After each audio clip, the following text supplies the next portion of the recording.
আসসালামু আলাইকুম। শুরু করলাম নতুন একটা ভিডিও। আর আজকে আমরা একটু ক্লাস প্রথম শ্রেণীর যে গণিত, এটা নিয়ে অনেকেই সন্দিহান বা অনেকেই করতেছে না। তো আমি ভাবলাম যে এটা নিয়ে একটু ভিডিওটা করে দিই যাতে শিখতে পারে। তো প্রথম শ্রেণীর গণিত যে বইটি 2025-এর তো শেষ, এবং 26-এ অনেক পরিবর্তন হয়েছে।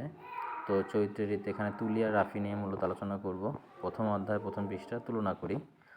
তো তুলনা দেখো, এখানে তুলনার যে হিসাবটা আসবে, যে এই ছবিগুলো দেখে তাদের সাথে কথা বলা, তারা কীরকম কী কোনটা ছোট বড় কিনা এরকম। তো প্রথমেই যেটা আসতেছে, তুলনা করি পাশাপাশি ছবি তুলনা করি। তো দুজনে কথা বলতেছে। দেখো এখানে কিন্তু খাবারের ভিতরে একটা কম একটা বেশি। তো এইটাই ওদের বলার জন্য যে এই প্লেটের ভিতরে খাবার কীরকম, এই প্লেটটায় কীরকম। তারপরে আবার এইখানে আছে কিছু মোমো বা কিছু ফুল। তো এটা কী আছে, এটা বেশি এটা কম, মানে ওরা কম বেশি তুলনা করতে পারবে ক্লাস 1-এর গণিতে। তারপর এইখানে কমের যেটা, দুইটার ভিতর পানি কোনটা কম আছে, দেখা গেলো যেটা পানি কম আছে এতে এই টিক দিব। এবং বেশি জিনিসের জন্য এখানে কোনটা বেশি আছে সেটার জন্য টিক দিব। তাহলে যে বা পাশে যেটা আছে এটার এটা টিক দিব, ঠিক আছে। আর এখানে হলো বলছে কম আছে, কম হলো এই কম আছে, ঠিক আছে। কম জিনিসের এখানেও খুঁজে বার করে কম জিনিস আর বেশি জিনিসে টিক দিয়ে তাদের শেখাবো যে এরকমভাবে যদি বাস্তব উপকরণ, যেমন পানিটা আমরা গ্লাস নিয়ে বাস্তব উপকরণ করতে পারি, বোতলের ইয়ে নিতে পারি, খাবারের ইয়ে নিতে পারি, বা এখন যেহেতু আপনার যদি বিস্কুটের ইয়ে থাকে সেই বিস্কুটেও প্যাকেট দিয়ে করতে পারি, যেখানে বেশি দুইটা বিস্কুট আছে এখানে কম আছে, জাস্ট বেশি এবং কমটা যাতে ওরা বুঝতে পারে। তারপর ছোটো বড়, আমাদের কাছে ছোটো অনেক সময় গোলক থাকে বা বল থাকে, ছোটো বল বা বড় একটা বল। তো সেগুলি নিয়েও ছোটো বড় বা পেন্সিলের ভিতরে কিছু ছোটো ব্যবহার করে করতে ছোটো যেতেছে, কিছু বড় আছে। তো এইগুলিও আমরা ব্যবহার করে ছোটো বড় আমরা তাকে বুঝাতে পারি। তবে এখানে দেখো ছোটোটিতে টিক চিহ্ন দাও, তাহলে এখানে কোন টিক চিহ্ন দাও, যে সে অনুযায়ী টিক চিহ্ন দিব। তারপরে বড়টিতে টিক চিহ্ন দাও, খাটো লম্বা, এবং এখানে লম্বা খাটো। তারপরে কাছে দূরে বলতে এখানে যে হিসাবটা আসে, যে এই গাছটা থেকে কত দূর কাছে বা কতটুকু, সে অনুযায়ী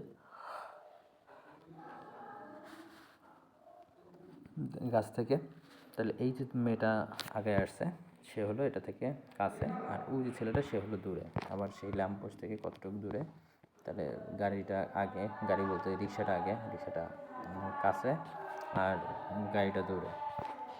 আমার হালকা ভারী তুমি বস্তু বা যে কোনো একটা দুইটা হাতে বাস্তব ডাস্টার হাতে দিতে পারো, আর পেন্সিলটা একটু হালকা থাকে তো ডাস্টারের ভারী, এবং পেন্সিলটা বা হালকা যে পালক, এবং এরকম করে এটি বাস্তব উপকরণ দেখাতে পারলে আপনার জন্য ভালো হবে।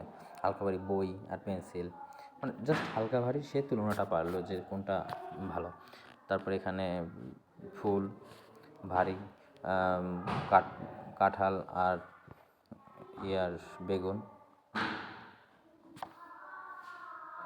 তো এরকম করে আমরা করতে পারি। তুলনা শব্দগুলো একটু টুকাবাকির মতো একটু দিয়ে করি, যে এর নিচের থেকে কোনটা খাটো কোনটা লম্বা, একটু মজা করে বলে ওরাও একটু আগ্রহ হবে। কম ও বেশি কাছে দূরে আমরা শিখব। তারপরে কোনটা বড় কোনটা ছোট, মানে এরকম করে একটু ফানি মতো করলে ওরাও দেখা গেল যে আপনার ক্লাসটা উপভোগ করবে। তো ভারী হালকা এরকম করলাম গণনা। এখন আমরা উপকরণ গণনা, এখানে কয়টা আছে, যেহেতু পতাকা একটা, কাঁঠাল আছে কয়টা, দুইটা, পাখি আছে কয়টা, তিনটা, তারপরে ফুল আছে চারটা, মানে চারটা বলতে এরকমভাবে শুধু চারটা না, ওর গুণিতে হবে যে এখানে কয়টা, এক দুই। তারপরে পাখি আছে তিনটা, এক দুই তিন। ফুল আছে চারটা, এক দুই তিন চার, ঠিক আছে, এক দুই তিন চার। বাঘ আছে কয়টা, পাঁচটা, এক দুই তিন চার পাঁচ। তো এই পর্যন্তই, আবার দেখাবো নতুন কোনো ভিডিওতে। আল্লাহ হাফেজ, বাই বাই।